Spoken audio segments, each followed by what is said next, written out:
Good evening and welcome to Space Oddities. Thank you very much for joining us. I'm joined tonight, as usual, by a motley crew of panelists. We've got Roger, we've got Bernard, Rachel's here, Kareem. Hi, Kareem. Bit of a late entry. How are you? Good, you? Yeah, fine. You feeling better? Cough's still there, but I'm here and I'm ready. I don't have pregnancy brain, so I think I have no excuse for being completely sideways. And over there in Shropshire, we say a very good evening to Daz. How are you, Daz? Well, I'm fine, thank you very much. Can you hear me? Yes, we can. We can. I just froze for a second. Yeah, everything's good. Everyone's fine and out there in YouTube land. Fantastic. Glad to hear it. Well, thank you for joining us, viewers. We've got the usual mix of stuff coming up for you this evening. Kareem, have you got one of your wonderful constellation stories for us tonight? I do. Fantastic. Ooh. So we'll have another constellation tale from Kareem. Bernard's going to be telling us about the upcoming JUICE mission from the European Space Agency, which we're all thoroughly excited about. So that's exciting. Rachel will have quite a large, I believe there's quite a large viewers gallery tonight. Is there not, Rachel? Yeah, bumper pack week. Bumper pack, fantastic. And of course, Roger will be guiding us through the night sky. If it's your first time here, you're more than welcome. We are Space Oddities. We're here every Monday evening from 8 o'clock UK time, 3 p.m. Eastern time. And you are more than welcome. And you could do us a big favor by hitting that subscribe button and liking what we do and turning on your notifications, because it helps us a lot.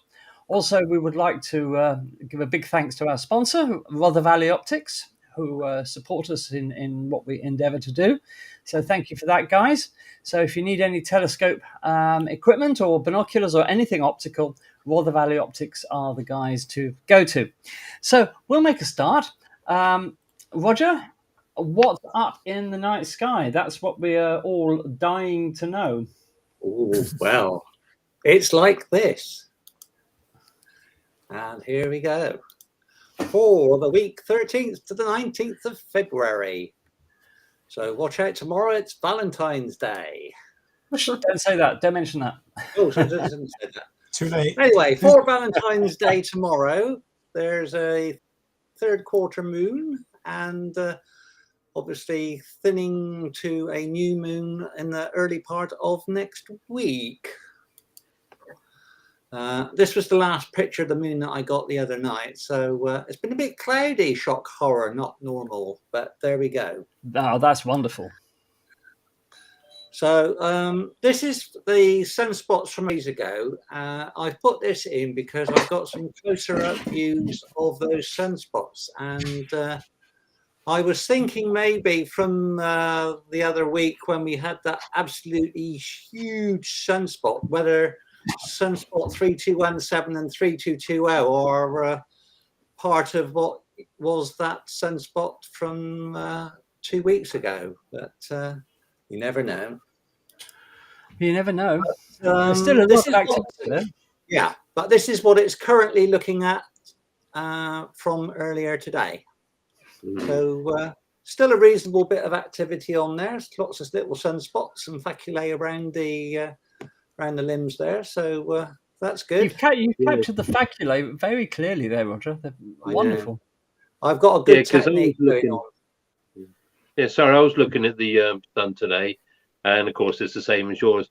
But what I was fascinated by is if you look sort of like around the equator and just below it, next to the two big dots on the just left of the center, you can see all these small black dots, all these and up at the top as well. Yeah, so there's lots of activity going on there, large and small. So yeah, it's a really lovely image. Yeah, that's great. That's fantastic. I'm just waiting to get my quark to do more of the prominences and stuff, but that's for another month. Right. Okay. So at the moment we've still got a reasonable bit of activity from the comet, which is heading down through Taurus. It was right up coming adjacent to Mars at the weekend, is now coming down through Taurus and heading down into Orion. And these are the dates for the next week of Comet ZTF. And here's another picture that I've got of it. This one's got a bit of the ion tail, which seems to have split further up the tail there. So yeah, that's all I can manage, I'm afraid. That's wonderful. It's just a single frame of the comet. Wow. Now, this I took not less than an hour ago, which shows the position of the comet, which I've marked there, between Mars and Aldebaran. And I've got the Pleiades there as well. So if you want to go out and look for it with the binoculars, here is tonight's position of that comet. Wonderful. Oh, that's very useful, Roger, because I was planning to go out tonight. I still haven't seen this comet because of clouds and time schedule. And so I was planning to do it tonight. So now I'm trying to ingrain this in my head so that when I go out in the night sky, I'll be able to find it very quickly. That's very useful, Roger. Thank you. So just need to head up towards Mars from Aldebaran and you should see the fuzzy green comet. Yeah, and the next 2 nights is close to Aldebaran anyway, isn't it? So it'll be easy. Yes, even closer. So clear skies allow, we should get some more interesting pictures. And I think that photo does illustrate as well that it's not a big comet. It's actually quite a small object in the sky. Yeah. I mean, it's showing the comet's tail in that picture roughly the same brightness as the nebulosity around in the Pleiades there. Yeah, with the camera sensitivity anyway. Yeah, absolutely. So gives you an idea. Right, so here we are in the night sky with the Orion as of 10 o'clock through this week. It's now on its way past into the southwest now, but it's still of a reasonable height, although it is getting somewhat smaller now. It's only about 10 arc seconds in diameter now, unfortunately. So we're getting up towards galaxy season with Leo coming up quite nicely, with Virgo following up behind with more interesting objects. So that should be of interest. Absolutely. Jupiter's still quite prominent in the sky, though, isn't it? It's showing quite nicely after sunset with Venus. So those make quite a good, interesting picture after sunset. Yes, I did get a photo of the two of them the other night, and in the twilight, and it was really nice. Yeah, it's quite a nice object to look at, and as we can see, we're gradually heading towards the setting of the other planets now, and Orion, unfortunately. But there'll be more information about that. Right, I don't have any other information from the James Webb as of yet, so no interesting objects that I'm aware of that I can share tonight. Okay, thank you very much. As always, Roger, an invaluable guide to the night sky, as always. Well, last week, our very own Mary McIntyre hosted a Space Oddities sketching workshop. And the event was a great success. Mary was teaching people from all over the world how to do some astro sketching, and in particular lunar sketching and sketches of the Orion Nebula and the Sun. And we are very pleased to announce that it went off really well. So I've got some examples here of some of the sketches that were done. These are sketches that were done of the Archimedes crater, which I think you'll agree they've got some very nice work there. That's the Archimedes crater on the moon, of course. And then these are some of the sketches of the Orion Nebula that the attendees sketched. And these are some of the sun sketches that people did. And in addition, just to take a sample of the Archimedes sketches. This one is from Nick Spencer. A fantastic effort there, Nick, if you're watching. And this one by Simon Miniken and of Archimedes. And again, lovely work, fantastic sketching going on here. And there's one by Carol Bota, or both. Sorry if I'm mispronouncing that, Carol. And again, a lovely sketch. So I think it was a great success. You were actually there, Daz. So how many people were there in the end, online with Mary? We ended up with I think there was about 22 in the end. I think 22. some people got a bit confused with the timings. We Right. had just about 30 people who had subscribed, but I did Right. notice that towards the end, people were trying to come in sort of like an hour after we started. I think they got their timings a little bit mixed up, which is a shame. But it has been posted on YouTube under the Space Oddities banner. So if anybody would like to give it a go, you can just follow along. I mean, Mary was very precise. Everybody enjoyed it. A lot of people surprised themselves with how well they actually did. They were all, amazed. And Mary explains it so simply, and all the techniques and all that of blending and or even just scraping the charcoal and then rubbing it in with a cotton bud. It was absolutely fantastic, and everybody enjoyed themselves. There were quite a lot of them were quite, as you saw it seen, they're quite eager to put their images up. So and of course Roger actually followed on this weekend and did exactly the same. So which we may see a bit later. And Yes. yes, And here's it's in the gallery. It's in the gallery. But with the difference with Rogers is Mary's is, I mean that's Lee's effort. Lee as well. Yeah. Yeah, it was really fantastic. Really good. They did. Sorry, they did. They did.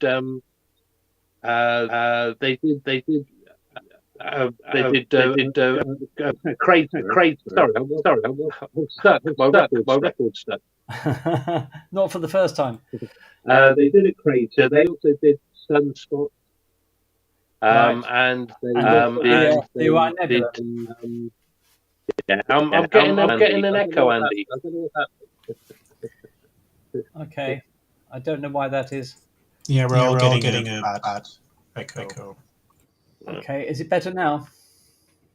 Let's see. Yeah, no more echoes. Yes, it's fine. Yeah. Okay, right. It's using the two screens again, isn't it? Yes, probably. But yeah, so yeah, it was a great night. Everybody enjoyed themselves. Mary's been out and about again doing her workshop. And if you fancy giving it a go, with the ones we did, all you need is just a piece of printing paper, and standard pencil, a cotton bud, and a razor, and just take it from there and just follow what Mary does, and you'll be surprised at how well you get on. And it was a fun night. We had a lot of time. We had a chat at the end with everybody, and it was good. It was good. Anyway, yeah, we'll look forward to Rogers later.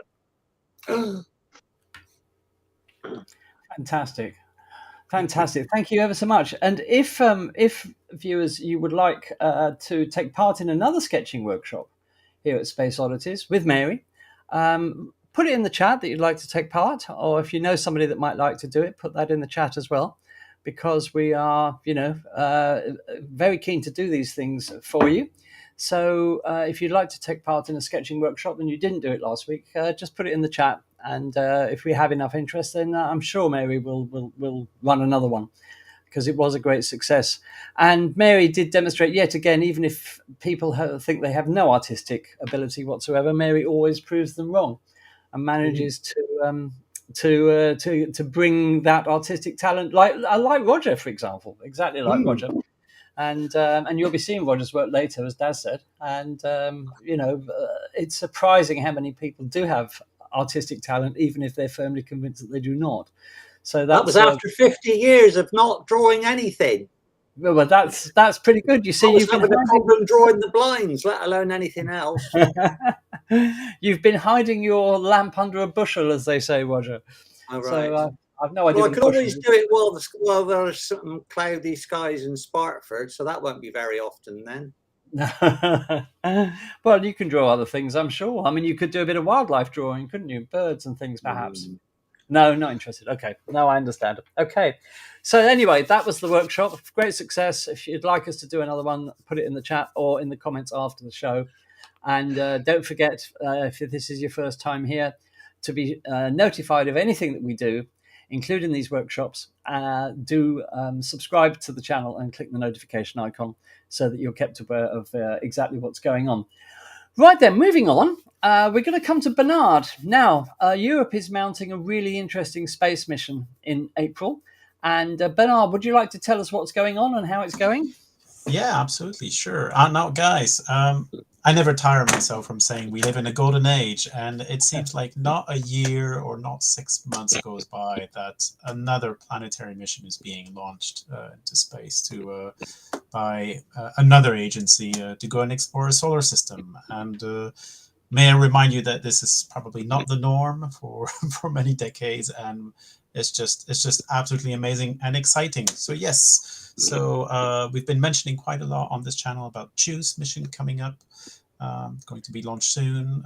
Andy, can you put my presentation, please? Yes, I certainly will. Just give me one second. I'm just going to do a quick recap on JUICE and where we are now with regards to the mission status. So as a reminder, JUICE is a European Space Agency's flagship mission to go and to the outer solar system. That's going to be the first time for the European Space Agency. And to go and explore the icy moons. JUICE stands for Jupiter Icy Moons Explorers, or the icy moons of Jupiter. And let me just quickly move my slide. Here we go. So we all have in mind the 4 Galilean moons, the 4 biggest moons of Jupiter. And apart from Io, which of course is very fiery and full of volcanoes, we have 3 moons which are made of ice, water, and rocks. Well, sorry, let me repeat that. Made of solid ice, liquid water, and rock, and of course those are Europa, Ganymede, and Callisto, which we can label as ocean worlds. And JUICE's mission, of course, is going to go and do some flybys of some of these moons of Europa and Callisto, but more importantly, it's going to be orbiting Ganymede for quite some time, and it's going to be exploring these moons. Exciting time, folks. So here are the milestones. So JUICE arrived in French Guiana. So at the bottom left there, you see the big Antonov airplane. I'm going to show you some pictures of it. It arrived a few days ago, 3 days ago. It arrived at French Guiana, so that was from the Toulouse base in France, and then now it's being prepared for launch. It's expected to launch in April. I will give you the exact new estimate launch dates at the end of this talk. And then it's going to do 1 lunar flyby, it's going to do a Venus flyby, it's going to do another Earth flyby, and another flyby, and then it's going to arrive only in Jupiter in 2031 for a round of 3 years of observations of these Galilean moons. Just a very quick catch up. It's going to do 2 flybys of Europa, 12 flybys of Ganymede, and of course, it's going to be orbiting Ganymede, and 21 flybys of Callisto. So really looking forward to that. It's going to have lots of. It has 10 instruments. We'll be able to go further into detail into these instruments during another presentation. I think when we'll go into a bit more detail on that. But it has laser altimeter and radars to penetrate through the ice, and UV imaging spectrometer and magnetometer. I mean, it's a flagship mission, so it's got everything in the kitchen sink of it. Here's an interesting picture. I haven't seen this one before, but it just puts into context the size of this satellite. It doesn't look that big when you look at the pictures, but now when you see you can see like the proportions of a normal normal person there. It's quite a significant mission. It really is. It really is the size of a flagship mission. It is, isn't it? Yes, I hadn't realized it was that big. No, me neither. And I've been writing about this mission for for so long, and somehow we never unfortunately get to go and meet and greet the probe. No, So absolutely. Or so from it could be that that's just a very, very, very tiny person. Or it could be, or it could just be that it might be an erroneous picture, and I do apologize to viewers for that. No, it's fine, but yeah, it's a big spacecraft, guys. So it arrived at French Guiana, as I said, on 10th of February with this very big Ukrainian-built Antonov. Super exciting, and they were tracking and monitoring the temperature and the atmospheric just various atmospheric measurements of inside that big box, and everything went well. Everything was super nominal. And then today they unveiled the opening and the taking out of this amazing spacecraft. Wow! And here it is. Now you see the size. Yes, look at that. Here it is in all its glory. So the next steps, of course, is going to be mission preparation for the next 2 months until the launch with the new estimated date of the 13th of April. So only 2 months left before this mission gets launched, and that's definitely something we're going to be viewing live. And we're going to be mentioning about this mission in the coming months, because we're going to get some more feedback and some more news on this as the mission goes on. But so far, so good. Let's cross our fingers. Everyone seems very positive. Everything is nominal. There's been no issues whatsoever. It's smooth sailing so far. So yeah, there we go. It's also a bittersweet event for the Ariane 5, isn't it? Because isn't it one of the very last missions of the Ariane 5? Yes, absolutely. With Ariane 6 supposed to come over and replace Ariane 5, albeit there are, of course, some delays with the Ariane 6 maiden launch. Yes. But yes, that is correct. It's the last flight of Ariane 5, which, let's not forget, is one of the most reliable space launchers ever. So, yeah, I'm not trying to jinx this mission. No. But there we go. I mean, it's really exciting just to see, on Twitter, these images of of the teams there in Kourou starting to unpack the JUICE mission and prepare it for its launch. It's just fantastic to see these. Yeah, because if you remember the very first flight of the Ariane 5 was a disaster. Yes, that's correct. That's correct. Because somebody had used some old code from the Ariane 4. And the numbers that they were trying to process with the code didn't fit into the old code for the Ariane 4. It wasn't able to handle such large numbers, and the rocket got confused as to where it was, and just basically tore itself apart trying to correct it. And who would have guessed then that it would have ended up, an incredibly reliable launcher, which it has been. I blame the IT folks for the failure. It's definitely an IT issue.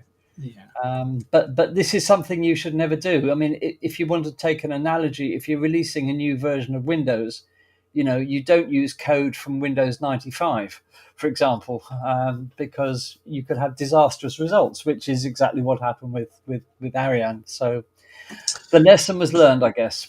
Yeah. So for those of our viewers, this was a sort of an inside joke because Andy works in IT.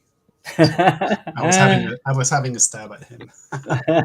It's all to do with floating point arithmetic and unsigned integer numbers. So all that lovely stuff. Yep. So anyway, guys, JUICE is it's moving along smoothly, and it's just great to see. What would you like to see from the mission, Bernard? If you had the choice, what would be the big discovery that you would get absolutely mad about? You know what? We talk a lot about Europa, and rightly so. But Ganymede has a lot of secrets to uncover. Ganymede, it has had geological activity in the past, and we see that on the surface. I wouldn't be surprised if the pictures are going to show maybe, in geological terms, some more recent activities. Who knows? But yeah. Ganymede, and I'm very biased towards Callisto for some reason. It's one of my favorite moons in our solar system. Really? So yeah, It- I really love. And no, it's not for any reason. The reason why it's one of my favorite moons is that it's one of the places that we believe we would be able to set up a human base there if in the outer solar system. It has everything going for it. So yeah. Yeah, Absolutely. I'm just excited about Europa, Ganymede, and Callisto. To be honest, anything coming out of there will be good. I'm excited about all of it, but you're right about Ganymede. Ganymede for me is an exceptionally mysterious moon because Juno's flyby of Ganymede not so long ago really raised a lot of questions, and I think made planetary scientists understand that they don't really know that much about it. So it's a bit of a mysterious moon. But I think for me, if JUICE can finally answer the question about how thick the ice is on Europa, and thus how easy it would be to drop a submarine into the ocean underneath Europa's icy cap, that would be fantastic. Yeah. I mean, totally. It has the ice penetrating radar, the RIME, which is definitely going to do that. And let's just say that we have the Clipper coming along soon. That's NASA's flagship mission to Europa. So Europa is going to be very well covered. And let's not forget that JUICE will be orbiting Ganymede for 9 months, and it's going to make its closest approach, of the surface within a few hundred kilometers. I think the last time I read was like 500 kilometers, which from a space mission point of view is extremely close to the surface. So it's going to uncover so much of this amazing moon. Yeah. Bernard, one question. I see Pete in our audience, and a lot of us have enjoyed Pete's image processing from JunoCam, especially of Ganymede when Juno did its first really nice close pass. Do you know if JUICE is going to have a public camera similar to what Juno had and Galileo before it? No. JUICE has a Janus, which is I'm actually reading from my book because I can't remember all these acronyms. Janus, which is the narrow and wide angle camera. So that's clearly a scientifically supported camera. So hopefully that'll be public source. Well, yes. I mean, obviously, the images there will. I don't know the strategy ESA has in relation to how they're going to treat and and release the images to the public. But it's definitely going to be. It's not going to be. I would presume as. I don't think there's going to be such a civic science strategy behind it, just because this is going to be this is really embedded within the program itself. So they're going to have image specialists that are going to be there and analyzing the pictures and processing them first before releasing them to the public. But I don't know. I really don't know. I would hope that they are going to be able to release the images and let the public play with them as well. I think that would be great. It's a good point. Let us know when Roger, Rachel, and I can apply. Well, you know what? I spoke recently to someone who was an image specialist for Curiosity and Perseverance, and it's incredibly hard work. It's very, very, very hard work, and I'm not sure if I would ever have the chance of doing something like that. I'm not sure if I would be able to do it because what he described was it's hard work. But space is hard. Space exploration is hard. Looking forward to the pictures. So. Yes. Yeah, absolutely. Right. Well, thank you very much for that, Bernard. We all keep our fingers crossed for a safe launch, as always, of course. Yeah, absolutely. So we will move on now, and I'm going to put my Reginald Bosanquet hat on now, and say it's time for the news. So let's go straight over to the news. And quite a lot of news this week. So what's been going on? So first of all, in the news, we covered this event live on Space Oddities last week. It was, of course, the much vaunted static fire test of SpaceX and its massive super heavy booster. SpaceX has successfully completed an historic static fire test of its Falcon Super Heavy booster 31 engines out of 33 fired successfully, which would still have been enough to reach orbit after a launch. The next step for the most powerful record ever built could well be its first attempt to reach orbit, perhaps next month. Damage to the orbital launch mount and surrounding installations seemed to be minimal after the test. Many had feared the sheer unrivaled power of the 33 Raptor engines would cause extensive damage. Ultimately, however, the next step depends on the Federal Aviation Administration, who, because of the failure of the 2 engines in the test, may require SpaceX to perform another static fire before they will grant the license for the orbital flight. So we're looking forward to that. Although there's a lot of activity going on at Starbase at the moment that would seem to indicate that they're not going to fire the current configuration of Booster 7 and Ship 24 after all. They've just moved Ship 26 to the launch platform. So we're not quite sure what's going on there, to be quite honest. And here's a video of the thing itself. Immense power of 33 or 31 Raptor engines.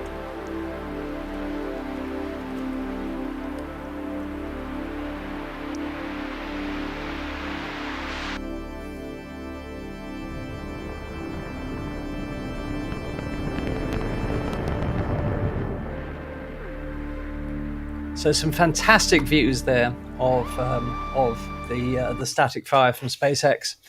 There's news that astronomers have discovered a potentially habitable exoplanet only 31 light years from the Earth. In a new study, a team of 50 astronomers from around the world have confirmed the existence of exoplanet Wolf 1069b, which orbits a red dwarf star, Wolf 1069, only 31 light years from the Earth. What makes this discovery particularly intriguing is that Wolf 1069b is potentially a rocky world at about 1.26 times the mass of Earth and 1.08 times its size, so it's almost exactly identical to the Earth. Wolf 1069b also orbits in its star's habitable zone, making it a prime candidate for liquid water to potentially exist on its surface. And it's quite rare that we're discovering worlds that are about the same size and mass of the Earth and are in the habitable zone, which might indicate liquid water, which therefore might indicate life. So the next event that's happened is Blue Origin have actually won their first NASA contract for their New Glenn rocket, and they've been selected to launch a pair of Martian small sats towards Mars. NASA announced on February the 9th that it selected New Glenn for the launch of the 2. And here's a lovely acronym for you: the Escape and Plasma Acceleration and Dynamics Explorers, which they managed to get into Escapade spacecraft in late 2024. And these spacecraft are going to go into orbit around Mars 11 months later. It's the first award NASA has issued for New Glenn, the large rocket Blue Origin has been working on for several years but has yet to launch. Blue Origin has previously won business from several commercial customers, including Amazon, for their Copernicus satellite internet constellation that they are putting up. We should note that Blue Origin have never launched anything into orbit before. They've been in business longer than SpaceX for more than 20 years, and they've yet to get anything into orbit. And the most we've seen of this mythical New Glenn rocket is a mock-up of the first stage and half a fairing. So they're meant to have all this finished by the end of this year, and so far there's been no sign of it at all. So we have to hope that they do it. And so that's sorry. I have a question. Whoa, I'm getting an echo again. I have a question on that.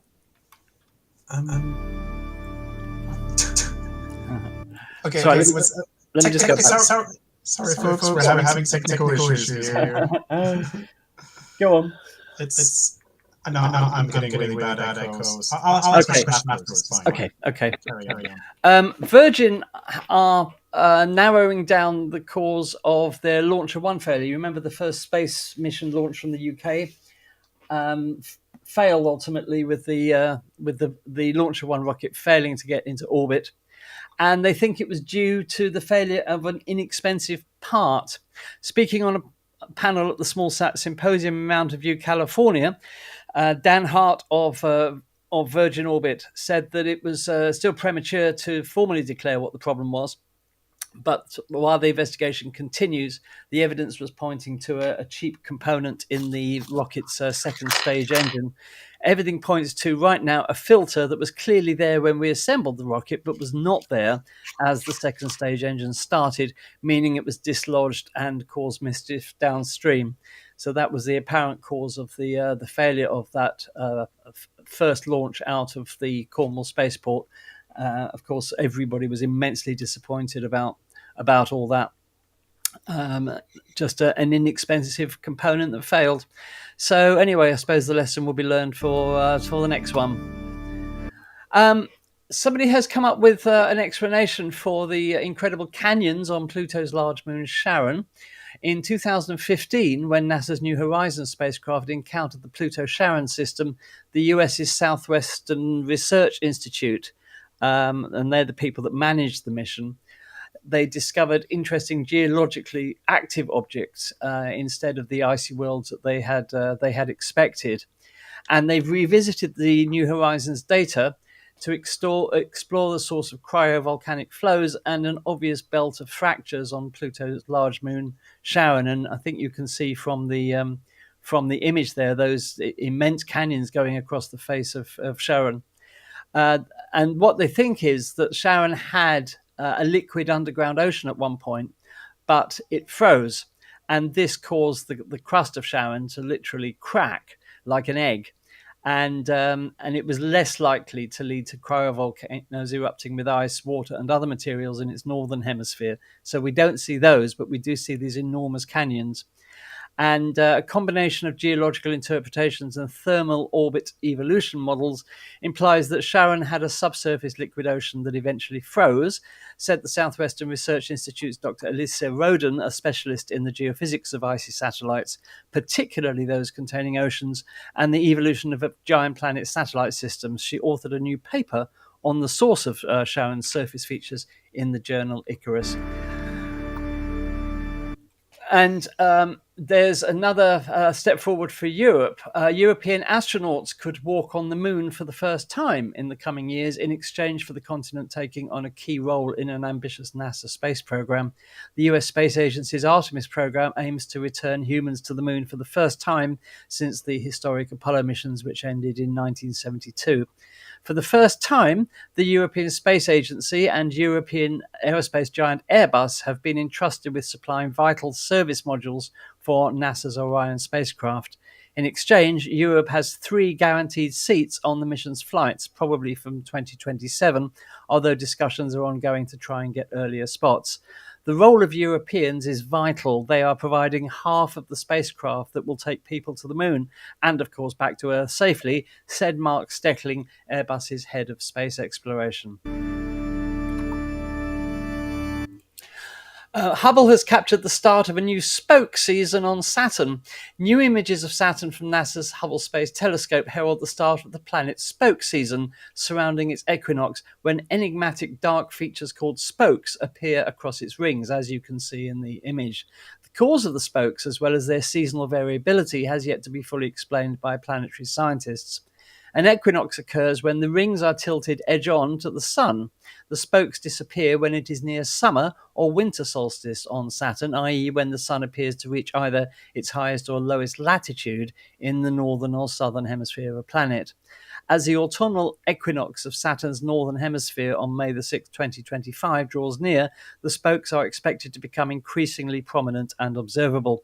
The suspected culprit for the spokes is the planet's variable magnetic field. Planetary magnetic fields interact with the solar wind, creating an electrically charged environment, and the same phenomenon causes Earth's aurorae, of course, this interaction of the magnetic field of the Earth with the solar wind. Scientists think that the smallest dust-sized icy ring particles can become charged as well, which temporarily levitates them above the rest of the larger icy particles and boulders in the rings. And these were first seen by the Voyager spacecraft in the 1980s. And nobody's ever known what they were. And now it looks like it's this interaction, the magnetic field with the sun, which levitates some of the smaller particles above the rest of the rings. Certainly looks spooky. That's definitely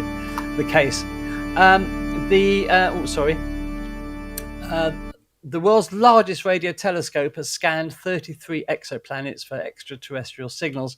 And that image, as you may know, is the Chinese FAST radio telescope, which is currently the biggest radio telescope on the planet. And they've all, as well as its regular astronomical and astrophysical work, they've always planned to use it in the search for extraterrestrial intelligence, or SETI. Integral to this field of study is the search for technosignatures, signs of technological activity that indicate the presence of an advanced civilization. While many potential technosignatures have been proposed since the first surveys began in the 1960s, radio transmissions are still considered the most likely and remain the most studied. In a recent survey, an international team of SETI researchers conducted a targeted search of 33 exoplanet systems using a new method they call the MBCM blind search mode, whatever that is. While the team detected 2 special signals using this mode, they've attributed them to terrestrial radio interference. Nevertheless, their survey demonstrated the effectiveness of this new blind mode, which could lead to plausible candidate signals in the future. And the James Webb Space Telescope has seen the first phase of star formation in distant galaxies. Thanks to the JWST and its first images of galaxy clusters, researchers have for the very first time been able to examine very compact structures of star clusters inside galaxies, so-called clumps. In a paper published in the monthly notices of the Royal Astronomical Society, researchers from Stockholm University have studied the first phase of star formation in distant galaxies. The galaxy clusters we examined are so massive that they bend light rays passing through their center, as predicted by Einstein in 1915.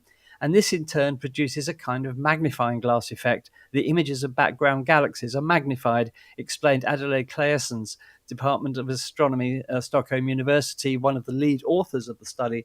The magnifying glass effect, together with the resolution of the James Webb Space Telescope, made it possible for the researchers to detect stellar clumps, very compact galaxy structures. These observations allowed the researchers to study the link between clump formation and evolution and galaxy growth a few million years after the Big Bang in a way that has not been possible before. And the James Webb Telescope, as we know, continues to turn up real surprises and is enabling astronomers and cosmologists to study the early universe in ways that just have not been possible before. And Ireland's first satellite has run into launch problems, unfortunately. AirSat-1 was to have been launched later this year on a rocket from French Guiana, from the ESA launch facility there that Bernard was talking about earlier, on the northeast coast of South America. But last December, a Vega C rocket of the same type as that planned for use by AirSat-1 developed problems and failed to reach its 700-kilometer orbit, and failed also, therefore, to deliver its payload of Earth observation satellites after it launched from French Guiana. Professor Lorraine Hanlon, director of the UCD Centre for Space Research, said the team at UCD were extremely disappointed by the setback, which means a significant delay to the launch of the Irish satellite. Professor Hanlon said the scientific community felt deeply sorry for the Vega C team, its customer Airbus Defence and Space, and all those who worked on satellites which have been lost. There is a reason rocket science has its reputation, she said, of the complexities involved in launching satellites. It's a big deal when something goes wrong. And, commiserations to the Irish, because, this Ireland's first satellite has been much anticipated. And it's just unfortunate that the delay has been nothing to do with the Irish team, but is caused by the failure of the Vega C. And until that investigation is completed and any problems rectified, it will be delayed, unfortunately. But we will, of course, keep you informed of all future developments with Ireland's first satellite. So there you have the news for this week. Wow, that was even packed a lot of stuff there, Andy. Well done. Yeah, that's this is an average news week. It's a question these days of what not to include rather than what to include. Otherwise, we'd be here all night. So it's a very, very active week. You were going to ask a question earlier, Bernard. Yeah, actually, I want to ask 10 new questions now after you presented everything. My question was related to NASA selecting Blue Origin. even though, as you mentioned, they still haven't put anything into orbit or whatnot. Is this maybe a situation where NASA's trying to not put all their eggs in one basket and trying to support other competitors in order to make the marketplace of private launchers more competitive? What are your thoughts on this? Well, Daz and I have talked for extensive periods about this, and I think we're of the same mind on this, aren't we, Daz? Go on, Daz. Yes, it has. Like Bernard just said, putting their eggs all in one basket, but there isn't a basket. The new Glenn is mythical. We've only seen some mock-ups of some of the stages so far. It's also, again, it's like the SLS, so far behind, over budget, and it's something I can't get my head around. Why Blue Origin is getting all these major contracts from NASA and other people for these big missions, and they've never actually put anything in space. The only thing that they've achieved is putting some tourists into not even low Earth orbit. They're just taking them up to the Kármán line and then back down again. And to appreciate that, you have to be very rich. And it's something I can't see the business sense. I can't see the logic behind any of this when they're talking about using Blue Origin for this, that, and the other. The new what is it? The Vulcan Centaur, which hopefully will be launching later this month, is years behind schedule because it was Blue Origins that were providing the BE4 engines for it. But it took them so long to get it that the Vulcan Centaur has lost contracts all over the place. And it just seems very strange. I don't understand this this Blue Origins thing. That's my own personal response, but maybe somebody else can enlighten me why this is happening and why.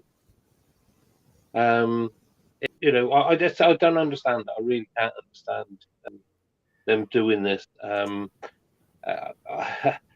I've got my own opinion, but it's best not to say it because I don't want lawsuits landing on my Just suffice to say, Thanks. we all know what greases the wheels of American industry. So, but thanks for that.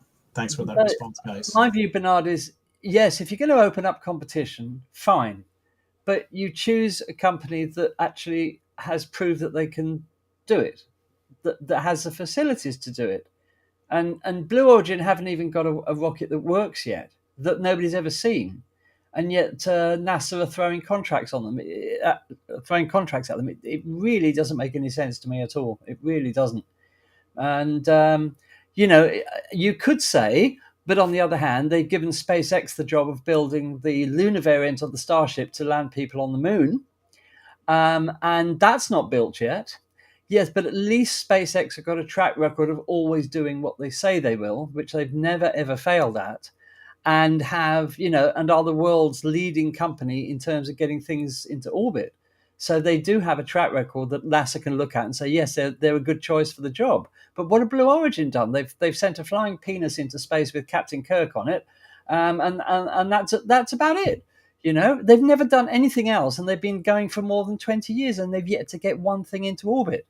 So, what is going on there? I know what I think. Guys, I didn't realize my question was going to trigger so much emotion from you guys. Why don't we just move on, right? Why do we do Let's move on, guys. It's getting late. This is a topic for a special debate show. that needs to be had. Yes, because that's a good idea, Karim. I agree. The Americans' public's money and I just don't. I just hate seeing it. I mean, they're also involved in the orbital reef, aren't they, as well? That's another thing that they've... Yeah, absolutely. And these are not the first contracts they've won for New Glenn. They've been awarded previous contracts as well. Anyway, as Karim said, that's probably a subject for a special show all on its own. So I think we will move on at that point. And we will come over to our Canada correspondent, Karim.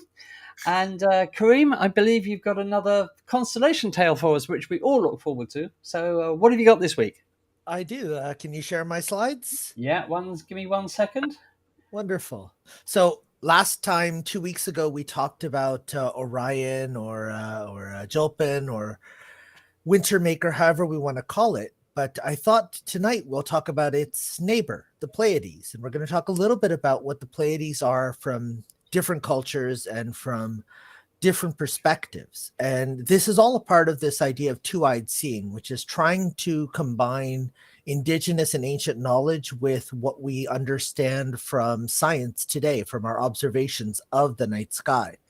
So when we're talking about where we come from, it's important to recognize that here in Montreal, where I'm calling in from, we're on unceded lands. They're indigenous territories of the Mohawk and the Algonquin peoples. A lot of my colleagues that I work with come from the indigenous lands of the Cree, the Ojibwe, the Mi'kmaq, the Sioux, the Navajo, Iroquois. And I work with all of them. And one of the things that we try to do is to recognize the commonalities in a lot of the stories and a lot of the reasons why these different stories are told with the stars that are in the sky at that time of night and their position, their brightness, what they show us. So at the moment, we're moving into a very low moon phase. So I don't have a moon up here, but I do have Wintermaker because, as Roger mentioned, Orion is starting to come closer to the horizon, and fairly soon we're going to lose our winter constellations, hopefully, and move into spring and summer. What we're talking about today with the Pleiades, it's in the Taurus constellation. And so we know that in the coming months, we're going to see it setting earlier and earlier until we reach a point where it's in conjunction with the sun and we won't see these stars. And then they'll come out again in the pre-dawn hours in the summertime, just after the summer solstice.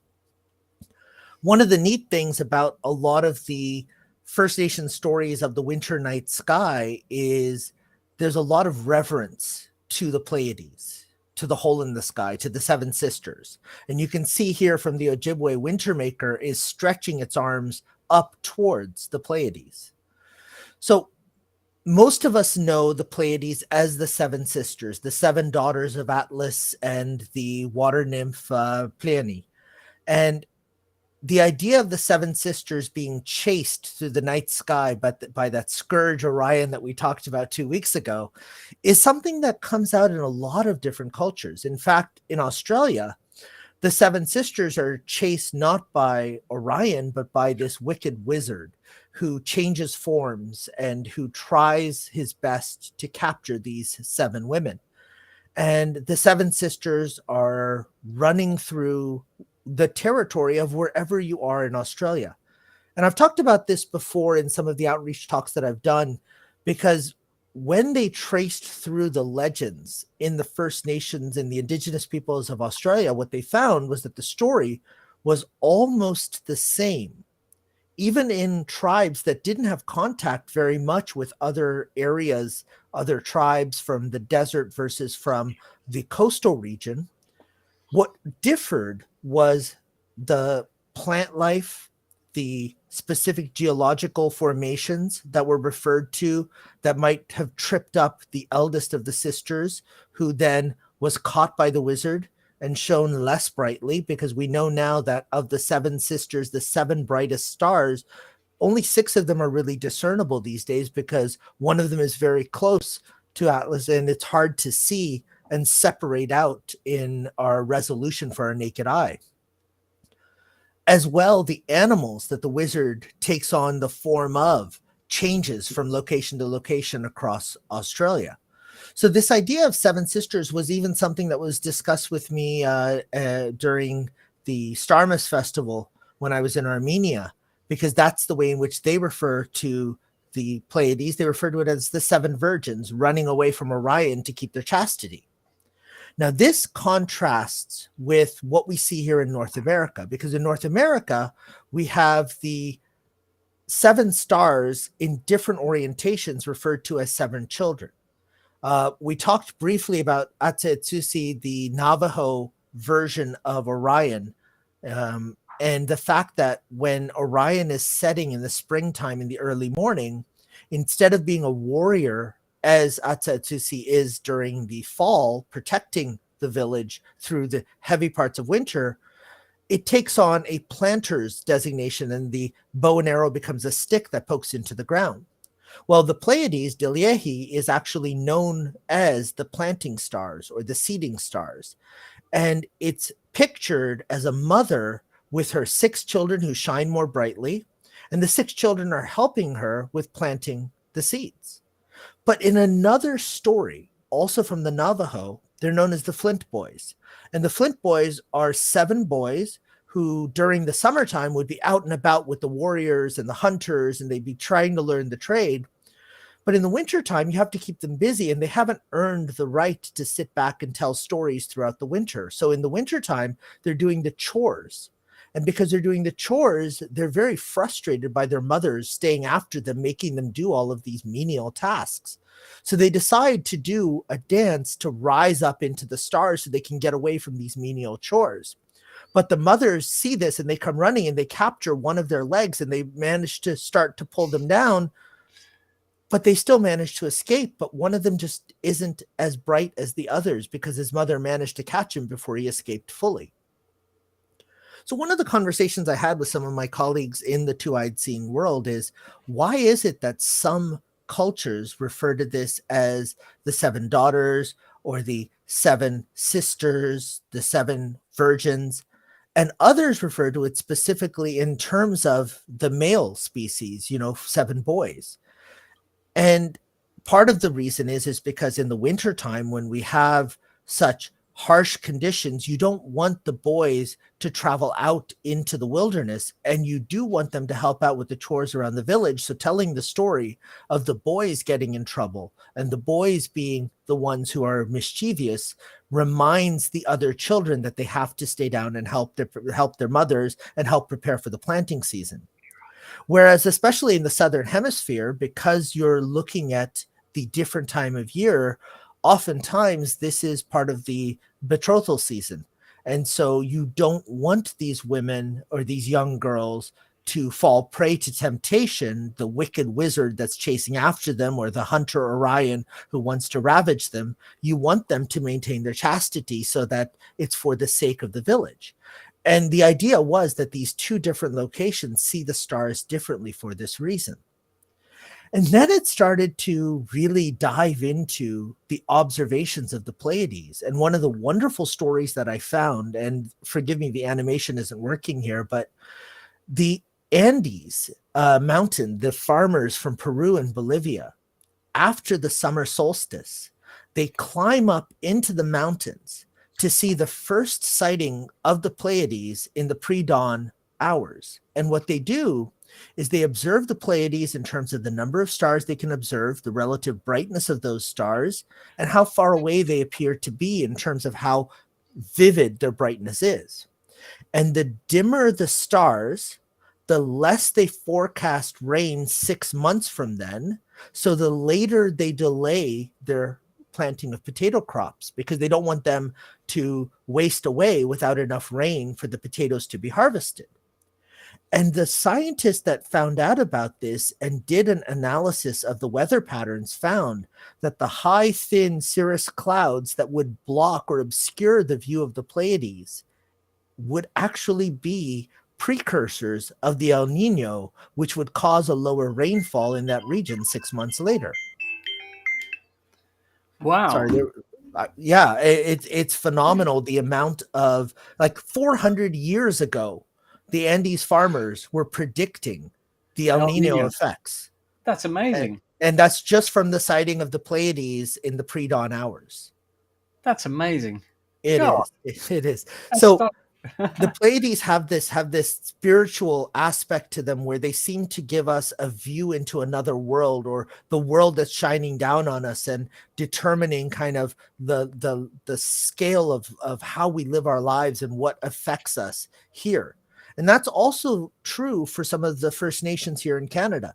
And so the Cree, the Anishinaabe, they actually refer to the Pleiades as the hole in the sky.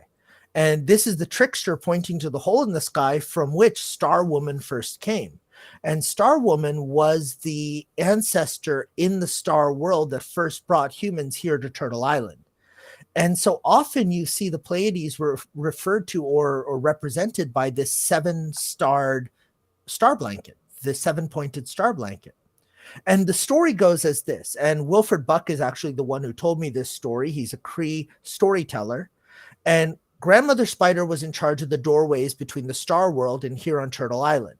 And one day, Star Woman, and being of energy, looked through and saw Turtle Island and thought, I want to go and explore here. So she asked Grandmother Spider, can I go and explore? And Grandmother Spider said, you're a being of energy. In order for you to come and explore, there are 3 things that you must do. First, you must take a physical form so that you can interact with the world. You cannot go there as a being of energy.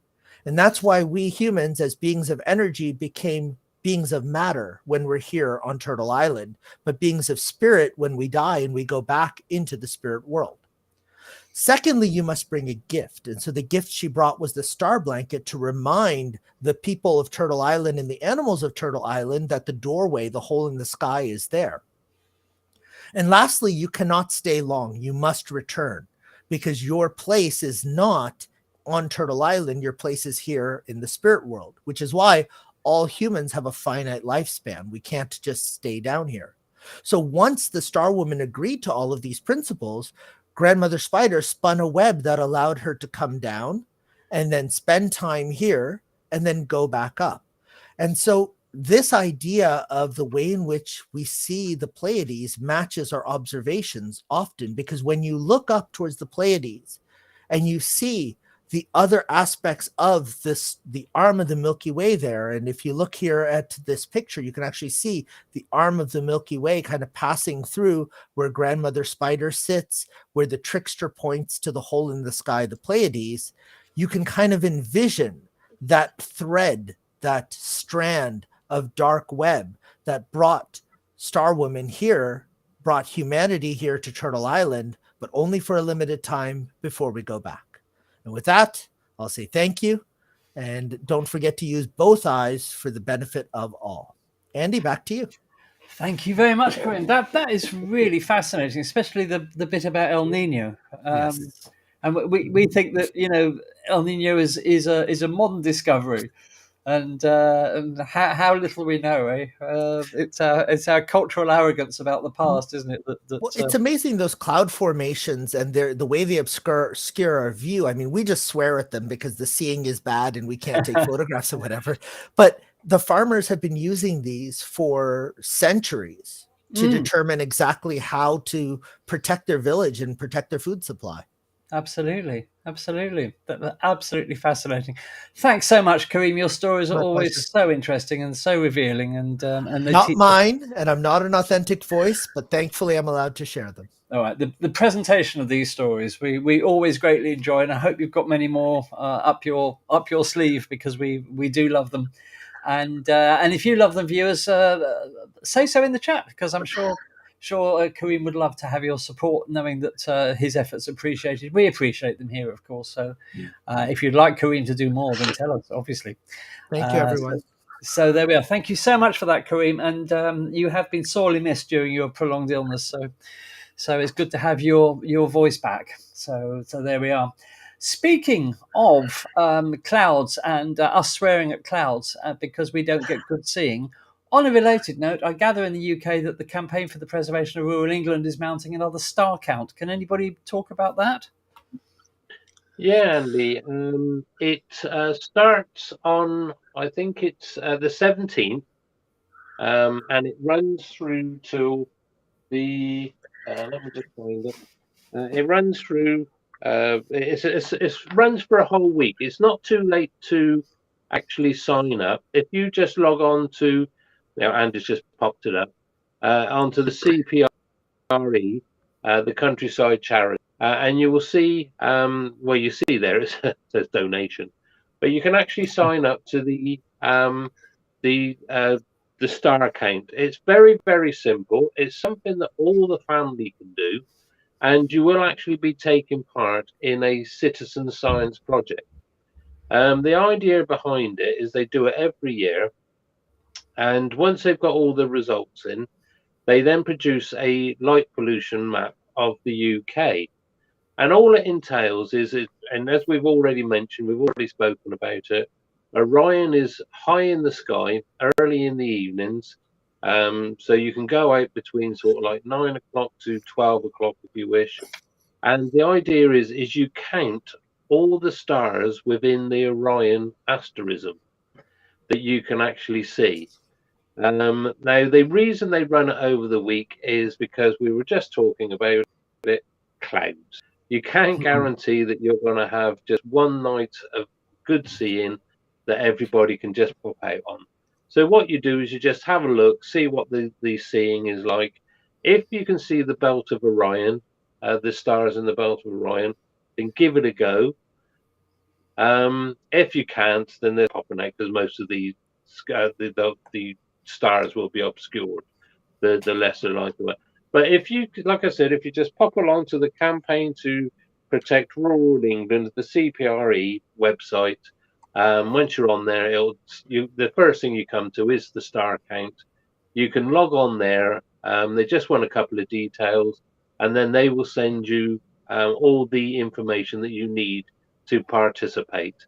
And one thing I will say is something that all the family can do, so get the children involved. In fact, they will probably be able to see more stars than the adults, because over time our eyes do deteriorate. Our irises don't open so far. They're more than you. So yeah, give it a go. Just sign up for it, and we will. Then you'll be able to come back in a month or so later and see the results, and you would have actually participated in some science. Thank you, Daz. And if you have trouble finding that page, if you just Google for CPRE star count, you'll find it immediately. And the more people that get involved counting the stars, the better, because it will, give a much better idea of how bad things are getting. Now, there was shocking news recently in an international report that says we are losing the battle for the night skies on the planet. And one thing that really shocked me, do you know what percentage of all of the major observatories in the United States are reporting worsening conditions? And the way that they define worsening is that if their night sky is 10% or more brighter than it would be without any sources of light. And do you know what percent of all the major observatories in the US said that they have got significant disruption? All of them, 100%. All of the major observatories in the US are suffering from intrusive light pollution, and that is scary. And we need to do something, but of course we can't do anything without data. So your contributions towards the star count in the UK, counting the stars in Orion, would be great. And the more data that the CPRE has, and other organisations like the International Dark Sky Association, and these pressure groups that are trying to get through to governments that something has to be done before we lose the night sky forever. So do try and get involved if you can. And the situation is getting worse. And, we all notice it. We all see that, year on year, our universe is disappearing. Very few people these days can even see the Milky Way because of the light pollution. And it's absolutely shocking. So do get involved, folks, and do look up these groups. The International Dark Sky Association, the Campaign for Dark Skies is another one. And if you can, I know everybody's busy these days, and we haven't got a lot of time, but if you can spare the time, just try and help them out in any way you can. Otherwise, we will lose the night sky, and we don't want to sit back and say, "Oh, we could have done this and we should have done that," when we had the chance, and we do have the chance now before it's too late. So, I think I've mentioned before, you can see some ridiculous things like the home-based DIY stores in the UK selling a home security light to put outside your building that was more powerful than a lighthouse, and all these ridiculous things that we could end if we just put a bit of pressure on the right people. Anyway, lecture over. So there we are. So we will come finally to somebody who's dying to show us what our readers have been sending in to the gallery this week. Ooh. And you've got a lot for us, I think, Rachel. Yeah, quite a few. And obviously the light pollution is going to be a lot worse tomorrow with all these romantic men and women whipping out the candles, I am sure, for their Yes. Valentine's meal. So hopefully it'll be cloudy and no one will get into trouble. Was that a hint for Johnny? No chance. If it's clear, he'll be outside and I'll be eating alone, I can tell you. Oh, I But can that's hear fine. He can violins go playing get me already. data. I'm happy with that. Data is my gift. So, so yeah. So this week we've got a real mix again, as always. And we're straight in with Chris O'Riordan, and he sent a picture of the flaming star and tadpoles, and he said this takes him back to his early days of diving into the astro rabbit hole before astrocams and narrowband, and this was his favourite image of the time. So it's a 3-hour integration using a Canon 600D and an L-enhanced filter. Oh, wow. Oh, That's That's good. good. Really nice. we like that. Lovely, Really Chris. good. And I think both of these targets are in Auriga, I want to say. Yes. Thank you, Roger. The lovely, lovely image, Chris. Mm. Don't make me laugh. I'm too snuffly tonight for laughing. I'll start snorting and all sorts. We've got a lovely image of star trails from Mary. And actually, this shows the comet as well. So if you look, obviously, where she's signposted, Oh, yes. you've actually got the comet in there, which is really cool. The green comet. The green Yeah, comet. you can obviously see the green. Very green there. Very green. Mm. Then we've got one by Jerry. We've got the California Nebula, which is another one I've never done yet. It's on the list, but loads of detail in this one. So That's nice lovely. and Look at nice that. and red for Valentine's Day, Jerry. That's fantastic, isn't it? I like the reds. Yeah, also. very apt for Valentine's Day. That's lovely. It is, yeah. Very nice. And another one by Jerry again, the Flaming Star, which we saw in Chris's first image, but this time not in just red, which is pretty nice. That's lovely. It's a lovely palette, isn't it? I like It is, that. yeah. Yeah. It's really hard to get that blue in the center as well. Yeah. It looks three-dimensional. It looks like it's rippling out. It does, Yeah. doesn't it? Yeah, absolutely. I think some nebulas really lend themselves to that 3D look, and this is one of them, isn't it? That really, you Yeah. feel like you can feel the structure just by looking. Yeah, I kind of and you want to can make see the- two versions of this and then use 3D glasses to really make it pop. You can see the stars embedded as well. That's brilliant. Yeah. Then this one is I think a Mare Imbrium, but I think there's an R missing out of Yes. there. Correct. By Kev. By Kev. And it's New not the seed sun. discovered on the moon. And this is a 2-panel mosaic. And this is Kev's favourite part of the moon. Is it really, Kev? Gosh. Oh, I see why. Yeah. There's a lot of stuff in there, isn't it? Look at the mountains, though. And look how 3D they look. Yeah. They Really look nice. Great. Nice And of lighting course, there. that's where Peregrine's going, isn't it? That's right. That's where Peregrine is now going. Beautiful. Then we're jumping over to the Archimedes crater, which was sketched at one of Mary's workshops by Lee. And he said his dad said they were allowed to send them in, so he did. Yes, it's all right, Lee. You're welcome to send it in. And obviously this has inspired him to try more.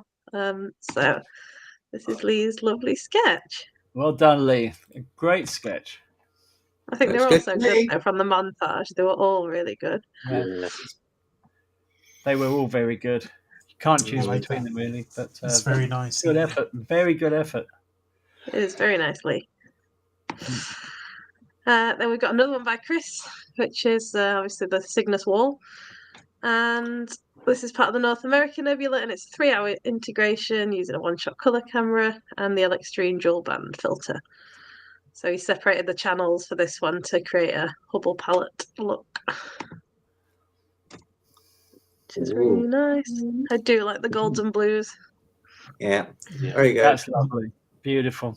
A lot of drama in this one. Yeah. Really nice. Then we've got another one by Jerry. I think this is just like the Chris and Chris and Jerry show. I think we need a segment for them. And why The not? Pac-Man Nebula in CAS. And again, this is using the Extreme filter and edited on PixInsight and Photoshop. Ooh, gosh. Oh, Lots wow. of star color as well in this one. Mm. Lots That's of reds and fantastic. blues. Look at that.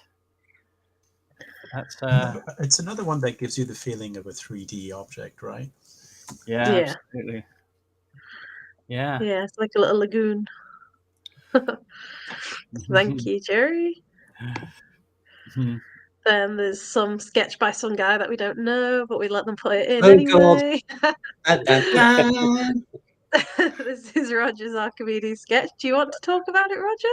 That looks like we're looking down on a particularly strong cup of coffee on a saucer. Absolutely. Well, what do you expect after 50 years? I think I that's think great. It's a I really think that's lovely shot. great. When you see it properly, it's really Yeah. nice.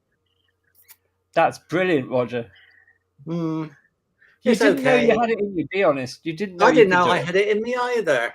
No. No, it's really lovely.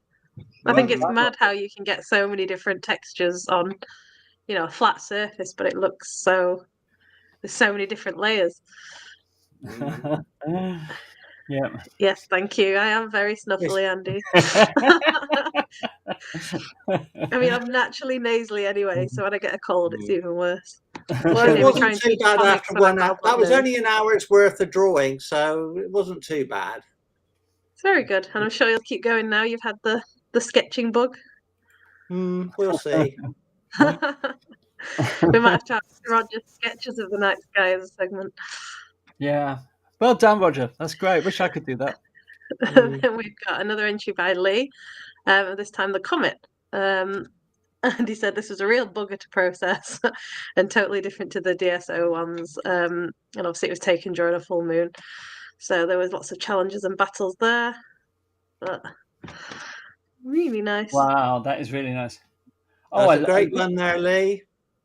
That's great. Very nice. A real bugger to process. Is that a proper Photoshop termination? Is it? Yeah. I think it is, yeah. I think it's Cornwall's version. That's really good. Very good, thank you, Lee. Then we've got one from Amber, and this is the moon and Jupiter peeking through some spooky clouds. And this was just taken on a Samsung Galaxy S21 Plus. Any relation to you, Dad? Yeah, my daughter. Yeah, very talented. You can see where she gets it from. Yeah. Which is really spooky. It's very That is really atmospheric. spooky. Yeah. She was more fascinated with the formation of the clouds, and I was hoping Mary would be in to explain exactly what they are, because Mary's good on the clouds and the atmospheric stuff. So we'll ask her again some other time. But it's a very atmospheric shot. It really is. It is. It's a good start. Yeah, absolutely. Really good. And then I think this is the last one by Kev again. So this is the Pleiades and the UGC 2838 Galaxy, which he has pointed out, because I know somebody asked on Twitter where it was, and he did say it was on the Tiny Edge on Galaxy, which I've now lost, but you can't see my cursor anyway. Oh, there it is. I can see it, but I know I can't show you where it is. But really nice. Like, we've really struggled with this one. Again, we've never taken a good image of the Pleiades, so it's on the list. This is an incredible image of the Pleiades. Isn't it? So The like fibrousness is the just structure is so crisp and wispy,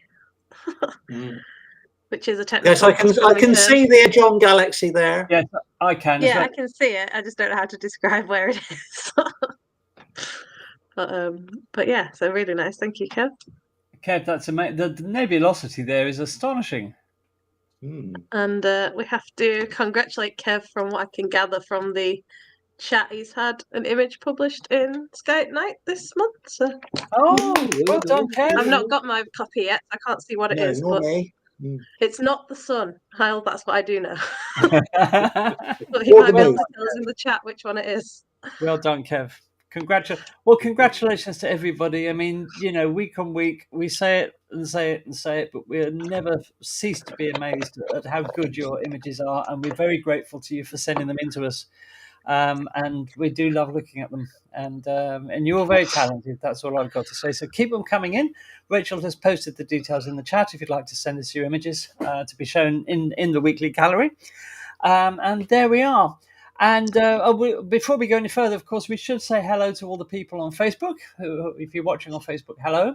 If you're watching on the Astronomy Ireland Facebook page, hello in Ireland, and hello to Anne and Mick and Susan and everybody in Ireland. If you're watching, hope you're all okay. And that just about brings us to the end of this evening's show, believe it or not. So Kev says it was photo of the month, I believe, in the sky. It was the moon. So there we are. It was a moon, right? Okay. A moon. We'd like to thank you all for joining us. Thank you very much. We will be back, of course, next Monday. Do keep an eye on the Facebook page, though, where we make announcements about things that are coming up.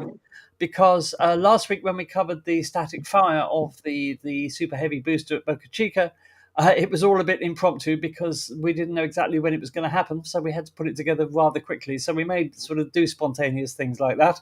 So keep an eye on the Facebook page. You can find us at facebook.com/Space Oddities. And we'll keep you posted about developments there. Obviously, keep your eye on the channel. Also, don't forget that we have other videos on our channel apart from this weekly live stream that we do. Daz and I have been preparing and uploading some of our old programs from our Astro Radio days. In particular, we've been uploading the Amazing Astronomical Alphabet, which was a radio program that Daz and I did, which was amazing fun to do. And we've got all sorts of other goodies on there for you, with more to come. So thank you everybody for being with us. We do appreciate it. Don't forget to like and subscribe, and I'd like to say thank you again to Rother Valley Optics for supporting us in what we do. Yes, Daz. Yeah, I was just saying, you just mentioned Rother Valley Optics. Be sure to watch in next week because we'll be announcing our next call. Oh, that's right. We'll be announcing the February's competition next week. We are going to have a competition. Yeah, sorry. We are going to have a competition in February where you can win a lovely prize. In fact, this month, 2 lovely prizes, and we'll be giving you the details of that competition next week when we've worked out what they are. So do tune in again next week, and you'll find out how you can win some lovely prizes this month. And we hope that you will enter. Okay, I think that's it from everybody. So thank you very much for watching, and we'll see you next week on Space Oddities Live. Until then, have a fantastic week. Take care of each other. So from all the panel and myself, we'll say good night. Bye-bye. Bye-bye. Good night. Good night. Keep looking up.